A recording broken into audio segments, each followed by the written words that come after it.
आत्मवंदन सगळ्यांना. खूप खूप प्रणाम. स्वागत आहे आजच्या सत्रामध्ये. माझा आवाज नीट येतोय ना? मी थोडं लांब बसलीये लॅपटॉप पासून. येत नसेल तर मला सांगा. आज उद्या पौर्णिमा. तर पौर्णिमेचं ध्यान चुकू नका.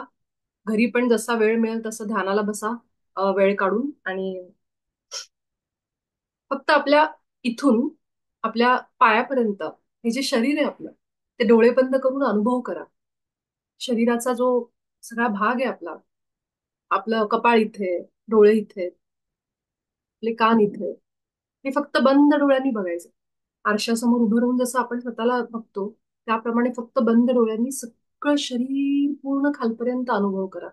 आणि फक्त शांत बसा त्यावेळेस. आणि हा असा विचार करा की जसं आपण अ, म्हणजे काय म्हणू, उदाहरण देते तुम्हाला एक, की खूप छान उदाहरण आलंय माझ्या डोक्यात. आणि घरामध्ये समजा कुणीतरी खायची डिश बनवली एखादी आणि तुम्हाला आणून दिली हातात. तुम्ही खाल्ली ती. खाल्ल्यानंतर तुम्हाला खूप आवडली. त्यांनी विचारली समोरच्या माणसानी, कसं झालंय? आणि जर तुम्ही ती आवडलीये आणि तुम्ही सांगताना असं सांगता, हा छान झालंय, ठीक आहे, एवढीच रिॲक्शन दिली, तर तो समोरचा माणूस पण थोडासा असा होईल की अरे एवढं छान. छान म्हणजे नेमकं काय काय आवडलं तुला? समजा पाणीपुरी खाते तर पाणीपुरीमध्ये मी सांगेन मला ही चटणी आवडली, पाणी छान झालंय, पाण्याचा फ्लेवर छान आलाय पाण्याचा. असं मी त्याला थोडस अजून त्याचं एक्सप्लेनेशन दिलं तर त्या माणसाला अजून छान वाटेल, है ना? नाही तर मी असं खाल्लं आणि मी म्हणलं छान झालं, एवढंच मला मी सांगितलं. आता प्रत्येकाची एक्सप्रेस करायची पद्धत वेगळी. काही जण अगदी मनातून ह्याच पद्धतीने सांगतात. पण जे लहान मुलगा असेल ना घरामध्ये, त्याची सांगायची पद्धत बघा. तो असा खाईल, वाव काय मस्त झालंय, हात बीत असे करून चेहरा वगैरे एकदम, त्याची पूर्ण बॉडी त्यावेळेस रिॲक्ट करेल. आणि ते लहान बाळ जेव्हा अशी कुठली गोष्ट त्याला दिली जाते जी त्याला आवडतीये, पाणीपुरी असेल, खेळणं असेल त्याचं आवडीचं, त्यावेळेस तो त्याचा आनंद आहे, तो त्याच्या उड्या मारेल. म्हणजे त्याची सगळी शरीर त्याच्या त्या सांगण्यामध्ये इन्व्हॉल्व्ह होईल. मग तो चार उड्या मारून हात बीत असे करून मान वगैरे हलवून अजून काय काय अंगाचे एक्सप्रेशन करेल आणि आपल्या भावना व्यक्त करेल. ह्याला म्हणतात इनर, म्हणजे जे बाळ आहे, जी लहान मुलं असतात, कारण त्यांच्यामध्ये निष्पाप इनोसन्स आहे, अजून त्यांच्यामध्ये ते सगळं आलेलं नाहीये जे ह्या मायेमध्ये आहे. सगळं ते आलेलं नसतं, त्यामुळे ते अगदी खुलून व्यक्त होतात. आता साहजिक आहे, आपण मोठी माणसं असं घरामध्ये उड्या बिड्या मारू शकत नाहीत, जरी किती पण आपल्याला भावना व्यक्त कराव्याशी वाटल्या. पण ह्या भावना व्यक्त करणं आणि त्याच्यामध्ये सगळं शरीर इन्व्हॉल्व्ह होणं, ह्यालाच म्हणतात की तुमचं एक प्रकारचं ते हिलिंग आहे, ते उपचार आहे तुमच्यावर. जेव्हा तुम्ही खुलून व्यक्त होता कशासमोरही जाऊन. आणि म्हणून ह्याला खूप महत्व आहे. तुम्हाला असं वाटेल की ध्यानातली लोक अगदी सिरियस असतात, हे असतात, गंभीर असतात. पण ते खरं तर प्रत्येकाचा एक वे ऑफ लिव्हिंग आहे. काही जणांना तसंच आवडतं राहायला, ती आधीपासूनच तशी होतात. किंवा काही जणांचं असं एक धारणा असते की जोपर्यंत आपण गंभीर राहत नाही तोपर्यंत लोक आपल्याला सिरियसली घेत नाहीत. तुम्ही जरा विनोद करा, तुम्ही जरा हसून बोला, तुम्ही जरा तुमचा ह्युमर ट्राय करा, लोकांना मग त्याचं गांभीर्य राहत नाही. कारण झालंय काय, की लोकांच्या आयुष्यात इतकी गंभीरता आहे की लोक हसायचंच विसरले. आणि मग जर कुणी हसून असं, तर त्यांना असं वाटतं हे याच्यात काही अर्थ नाहीये, हा माणूस एवढा कॉमेडी करतोय, विनोद करतोय, हा माणूस इतका खुश आहे, इतका म्हणजे त्याचं ते आनंद व्यक्त करायची पद्धत आहे, कारण तो आतमध्ये आनंदाने भरलाय. म्हणतात ना आनंदाची डोही आनंद तरंग. तर ह्याच्यासाठी पण लोकांना काय वाटतं की जोपर्यंत माणूस गंभीर असू शकत नाही तोपर्यंत तो अध्यात्मात नाहीये आणि त्याच्याकडून काही आपल्याला काय नाहीये, म्हणजे तो माणसाला काही ज्ञानच नाहीये गंभीर असणं. म्हणून ते ते अशी एक धारणा होत होत गेली. पण जिथं व्यक्त करायचंय तिथं तुम्ही खुलून व्यक्त व्हा. तुम्ही कदाचित गंभीर असू शकता किंवा काय, पण ज्या माणसाला त्याचं घरातल्या व्यक्तीला जेव्हा त्यांनी आपल्याला काही हातात वस्तू आणून दिली, आता फक्त एक्सप्रेशन बघा. त्या माणसाने आपल्याला वस्तू आणून दिली, आपल्या आवडीचा ड्रेस आणलाय किंवा साडी आणली आणि मला आवडली, खूप आवडली, आणि त्याने विचारलं कसं आहे? हा छान आहे ना, छान आहे, मस्त आहे. एवढंच जर मी फक्त उत्तर दिलं तर कसं वाटेल? आणि त्यापेक्षा वाव किती सुंदर आहे, याचा कलर किती छान आहे, असं जर आपण बोललो तर मी तर खुश, तो समोरचाही व्यक्ती खुश. ठीक आहे. म्हणजेच काय आहे, की जेव्हा आपण असं रिॲक्ट करतो तेव्हा आपलं सगळ्या शरीरातले सेल, एक एक एक एक पेशी सुद्धा त्याच्यामध्ये भाग घेतात, त्या सगळ्या एन्जॉय करतात. त्या ही जी व्हायब्रेशन आहेत भावनेतून, इमोशन्स मधली जी व्हायब्रेशन आहेत, ही शरीरापर्यंत पोहोचतात, प्रत्येक पेशीपर्यंत.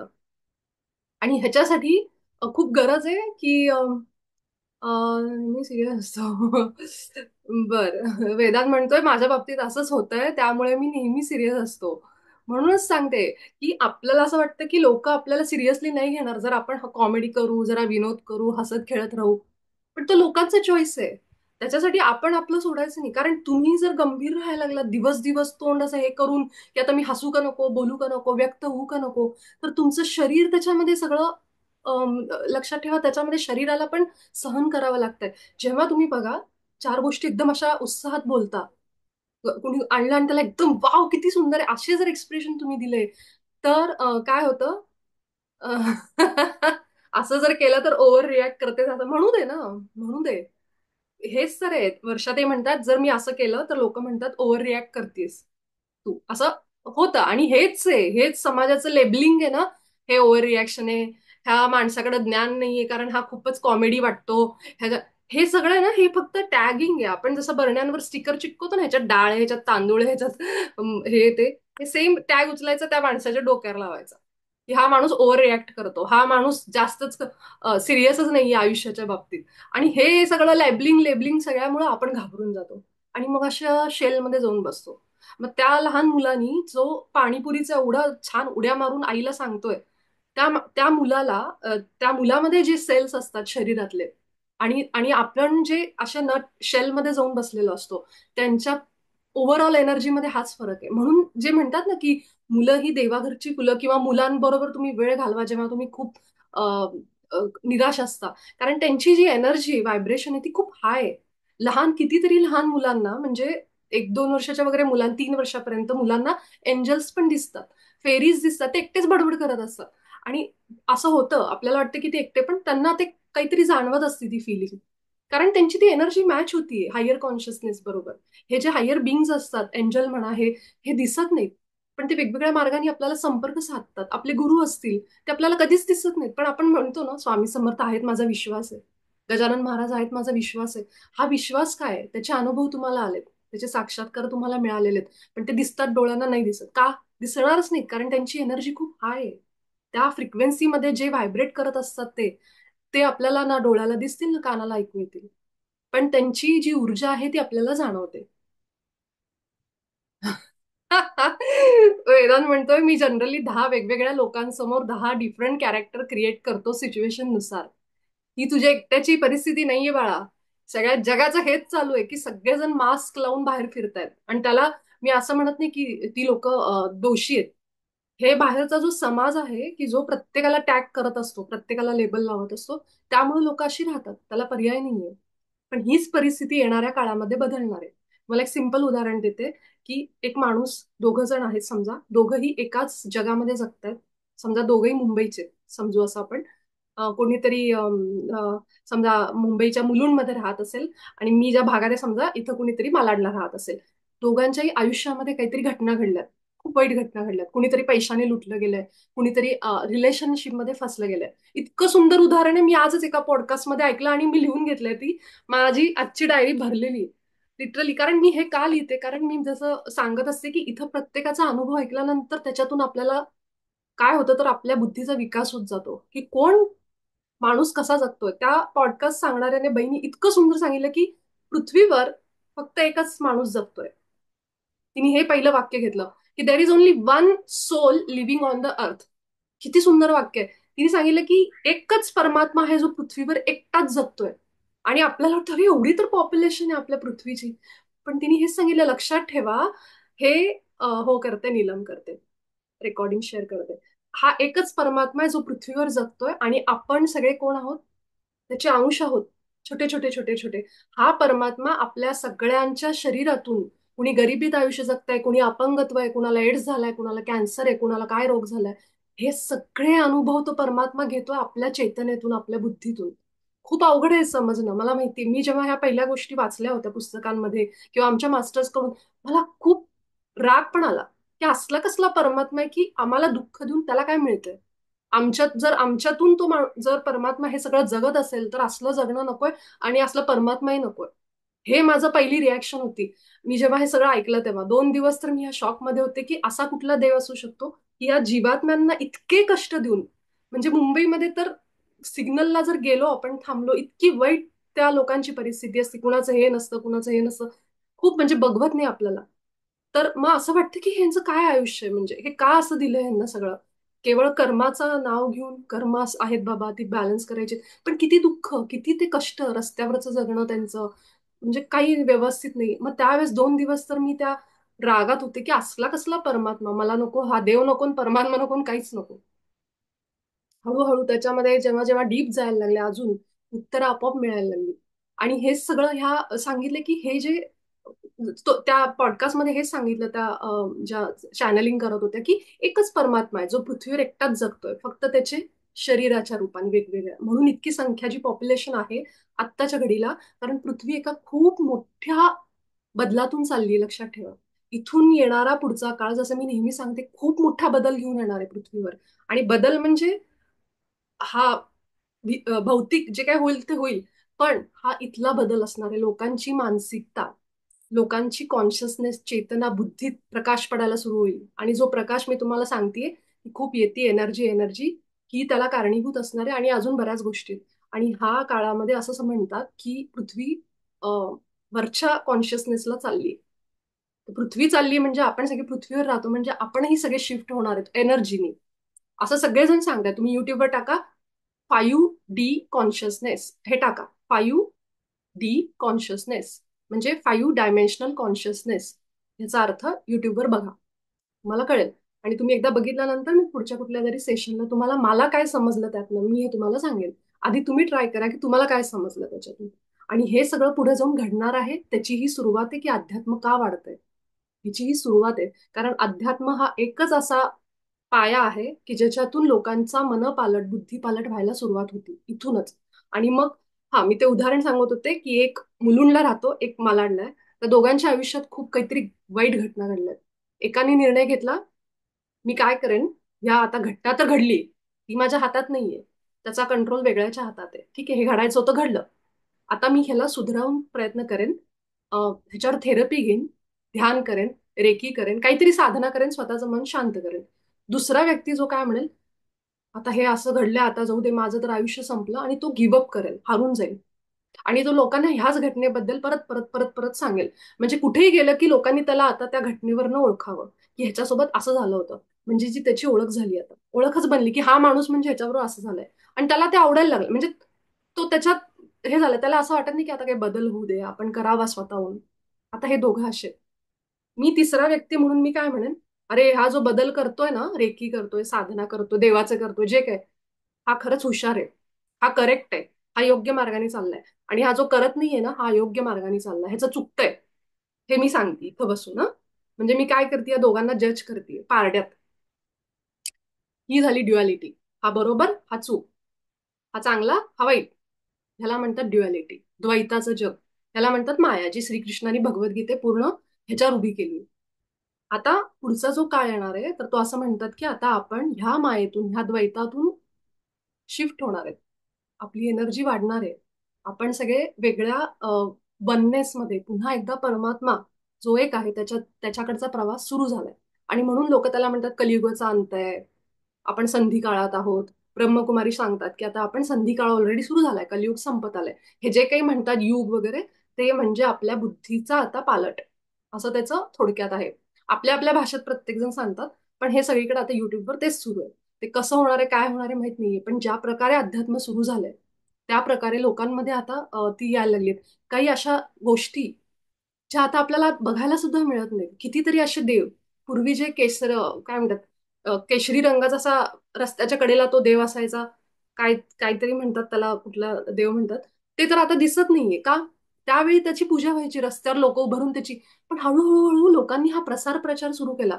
उगाच कुठला तरी दगड बघितला, त्याला शेंदरी रंग लावला आणि त्याला देव म्हणून तुम्ही, हा म्हसोबा, करेक्ट, हा, आणि मग तुम्ही हे बंद करा, हे चांगलं नाहीये, प्रत्येक दगड म्हणजे देव नाहीये. हे हळूहळू हळू लोकांनी, मग मग ज्यांनी ज्यांनी ते ऐकलं, सुरुवातीला त्याचा विरोध केला, असं कसं तुम्ही म्हणता, असतो असतो असतो, म्हणजे जे काय म्हसोबा म्हणा किंवा अजून कुठल्या देवाचं नाव देऊन एका दगडाला शेंद्र भासला, तिथे 4 पैसे गोळा केले, काम झालं. हा, मग हे हळूहळू हळू बंद होत गेलं. आणि आता ती संख्या जी पूर्वी असायची, मला आठवते माझ्या लहानपणी, ते कमी झालंय. ह्याला म्हणतात चेतनेचा विकास. लोकांच्या ह्याच्यात प्रकाश पडला की खरंय, दगड नुसतं पूजा करून उपयोग नाहीये. त्यापेक्षा तुम्ही असं म्हणतात ना की त्यापेक्षा तुम्ही विकास करा, कामांना हे द्या काहीतरी, म्हणजे पुढे शिका करा. मग हळू शिक्षणाचा प्रसार झाला, हळूहळू लोक शिकायला लागली. म्हणजे असं आता तर राहिलंच नाहीये, जातीभेद खूप कमी झालाय. हाच आहे की हा जो चेतनेतला पालट आहे, बुद्धीचा पालट, ह्यालाच म्हणतात. आणि हे पुढे जाऊन अजून वाढेल. आत्ता जे आपण काही गोष्टी अजून करतोय घरामध्ये, त्या गोष्टी काही वर्षांनी म्हणतो ना आपण बंद होतील, प्रथा वगैरे त्या. कदाचित त्या नवीन सुना, म्हणजे म्हणतात की नवीन सुना आलेल्या पोरी काही करत नाहीत, त्या मुलींच्या रूपाने का होईना ती गोष्ट घडेल. मला असं वाटतं की त्या प्रथा बंद होतील, काही गोष्टी ज्या उपयोगाच्या नाहीयेत अशा. सगळ्याच असं म्हणत नाही मी, पण एक सांगते की ह्या काळानुरूप सगळं बदलतच जाणार आहे. आणि हा बदल जितका लवकर आपण ऍक्सेप्ट करू, तितकं आपण प्रवाहासोबत राहू. जर तुम्ही नाही नाही असं नाही असं केलंच पाहिजे असं म्हणत बसलात, तर तुम्ही प्रवाहाच्या विरुद्ध, आणि मग त्याचा आपल्याला त्रास होणार. आणि हेच सगळं पुढच्या येत्या काळामध्ये आपल्याला बघायला मिळणार आहे. तर ही जी आपण एखाद्याला वाईट आणि एखाद्याला चूक ठरवतो, तर हे गीतेमध्ये पूर्णपणे मनाई करून टाकली की इथं द्वैत आहे. कुणालाही आपण बरोबर आहे, हा माणूस हा चूक आहे हे म्हणणं पूर्णपणे बंद करायचंय. कारण तो त्याच्या जागी बरोबर आहे, त्याचा प्रवास काय काय माहिती. कदाचित त्याचं जे काही ऊर्जा असेल, त्याची काही आत्म्याची हे असेल, जसं मी सांगितलं काल, त्याप्रमाणे तो बरोबर आहे, त्याला हेच अनुभव करायचंय. दुःख, माझ्यासोबत जे झालं त्याचा मला दुःख अनुभव करण्यासाठीच मी जन्म घेतलाय. आणि म्हणून जे रस्त्यावर सिग्नलवर जेव्हा ती लोक दिसतात, त्याचं कारण हे की ती ते अनुभव घेण्यासाठी येतात. ही चेतना पृथ्वीवर येतेच त्यासाठी. ज्याचा हात कापलेला आहे असा एखादा अपंग व्यक्ती जेव्हा रस्त्याच्या कडेला उभा आहे, तेव्हा मला सुरुवातीला बघितलं की यायचं पाणी. इतकी मी इमोशनल आणि सेन्सिटिव्ह होते. हळूहळू जेव्हा मला ध्यानात आलं, तर ती तेव्हाची ती आणि आत्ताची, कारण ती समज आली, की कळलं की त्याला ते अनुभव घ्यायचा म्हणून तो आलाय.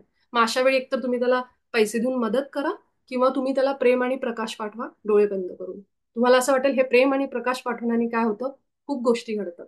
जेव्हा तुम्ही अशा व्यक्तींना डोळे बंद करून ऊर्जा देता की मी तुला प्रेम आणि प्रकाश पाठवते, तर ती गोष्ट तुम्हाला वाटेल खरंच जाती का नाही, पण ती खरोखर जाती त्याच्यापर्यंत. आणि ह्यालाच हिलिंग असं म्हणतात.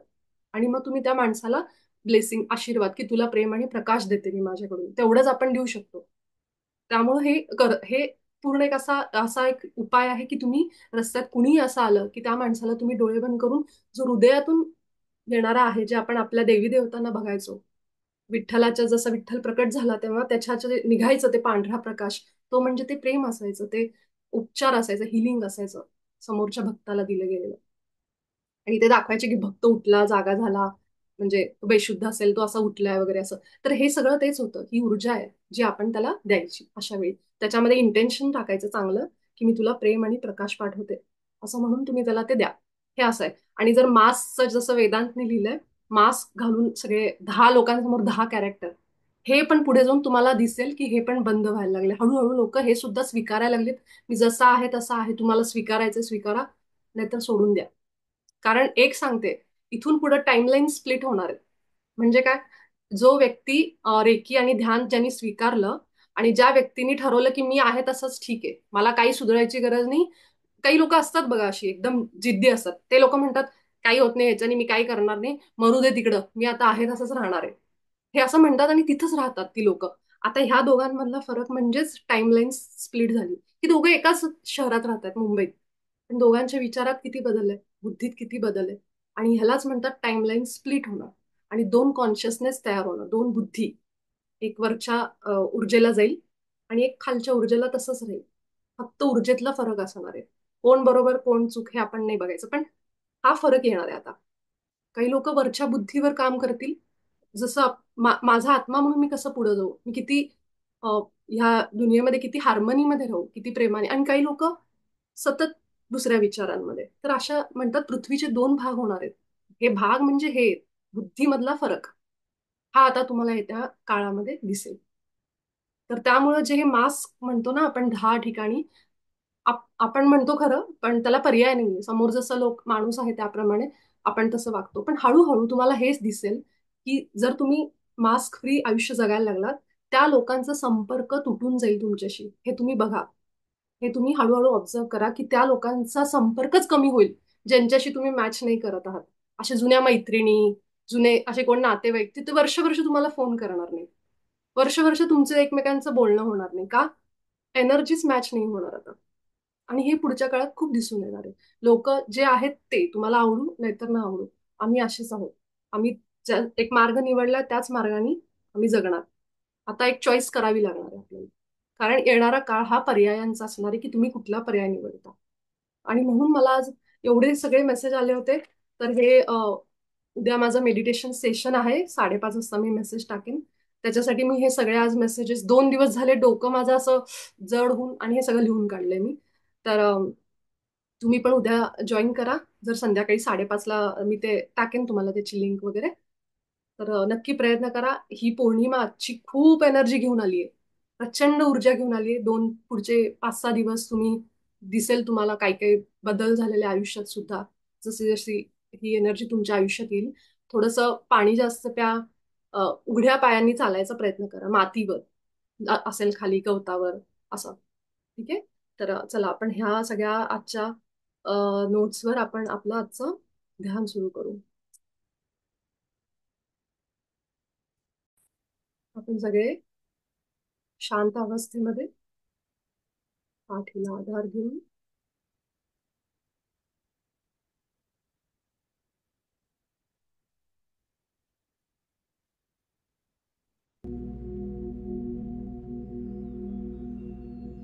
तीन मोठे श्वास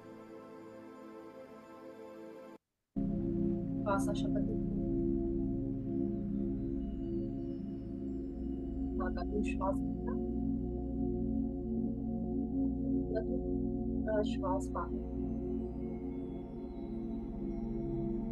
श्वास घेताना श्वास घ्या आणि सोडताना सावकाश सगळी हवा बाहेर.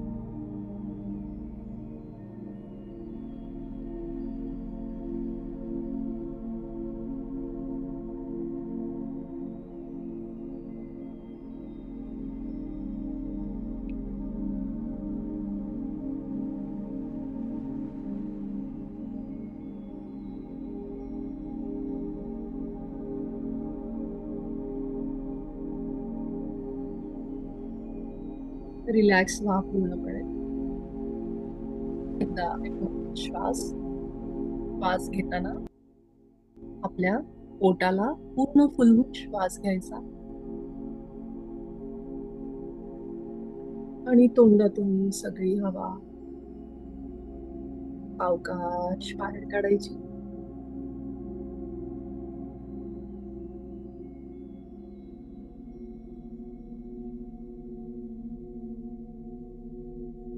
सगळं लक्ष आपल्या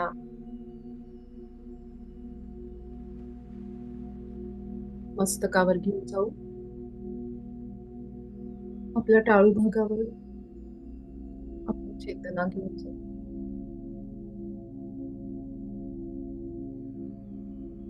आपण ज्या खोलीमध्ये बसलोय तिथल्या हवेचा आपल्या चेहऱ्याला, हातांना, संपूर्ण शरीराला स्पर्श होतो. फक्त ती हवा स्थिर असल्यामुळं आपल्याला इतक्या वेळ जाणवलं नाही. पण आता आपली चेतना आपल्या हातांना होणाऱ्या हवेच्या स्पर्शावर घेऊन जाऊ.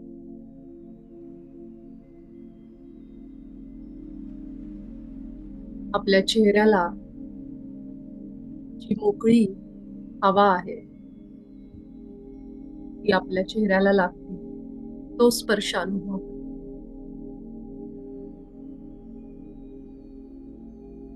त्या छोट्या छोट्या गोष्टी आपण दिवसभर अनुभव करतो, पण आपलं लक्ष नसल्यामुळे त्याची जाणीव होत नाही.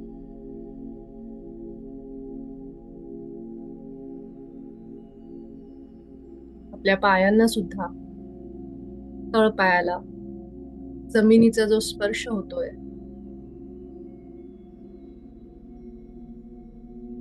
किंवा ज्यावर आपण बसलोय त्या गोष्टीचा जो स्पर्श होतोय त्याचा अनुभव घ्या.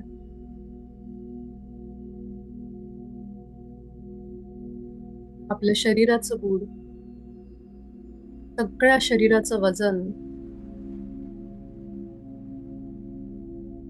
आपल्या अंगावर घेतंय.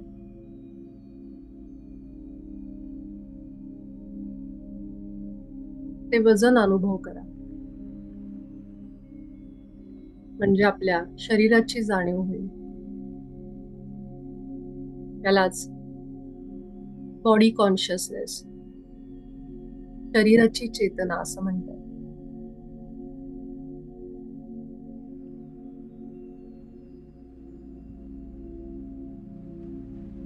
आता आपल्या चेतनेला आपल्या नैसर्गिक श्वासांकडे घेऊन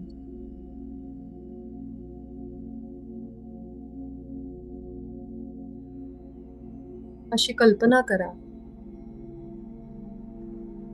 आईच्या गर्भातून बाहेर पडल्यानंतर मी पहिल्यांदाच पृथ्वीवरच्या या श्वासांचा, हवेचा अनुभव घेते. त्याप्रमाणे श्वास घ्या. याच पहिल्यांदाच मी माझा पहिला श्वास घेतो. इतकं प्रेम करा त्या श्वासावर.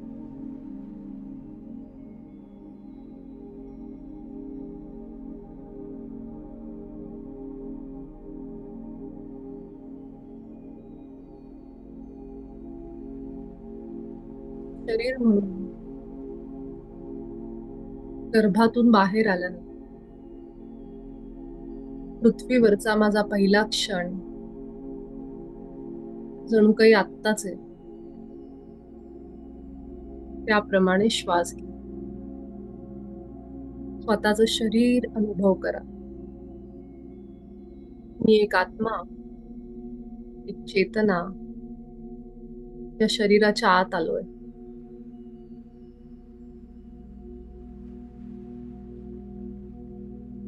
मला नाक आहे, कान आहे, जीभ आहे, त्वचा आहे आणि या सगळ्यांची जाणीव करून देणारी चेतना आहे, बुद्धी आहे.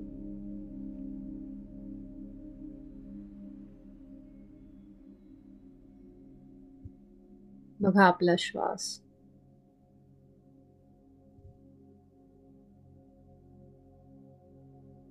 आत्ताच तुम्ही या शरीरात प्रवेश केलाय. आता फक्त श्वास अनुभव करा. कशी येतायत, जातायत.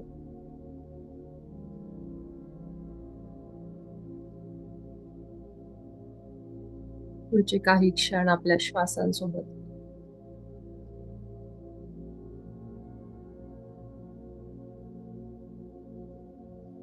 हाच अनुभव घेण्यासाठी आपण पृथ्वीवर आलोय.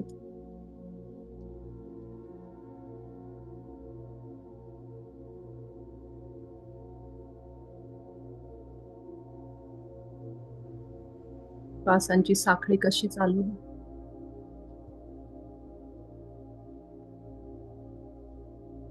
एक श्वास बाहेर, तर दुसरा आत, पुन्हा तो बाहेर.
शेवटची 2 मिनिटं मास्टर्स.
आपल्या श्वासांवरचं लक्ष असंच नेहमी सोबत राहू द्या. आत्ता मात्र आपण सगळे आपल्या ध्यानातून बाहेर येण्यासाठी तयार होऊ. आपले दोन्ही हात अगदी सावकाश आपल्या डोळ्यांवर. 5, 4, 3, 2, 1, 0. अगदी सावकाश आपले डोळे उघडू. आपले हात संपूर्ण शरीरावरून स्वतःबद्दल आणि परमात्म्याबद्दल आभार व्यक्त करा. स्वतःवर प्रेम करा. श्वासांवर प्रेम करा. भेटू आपण उद्याच्या सत्रात.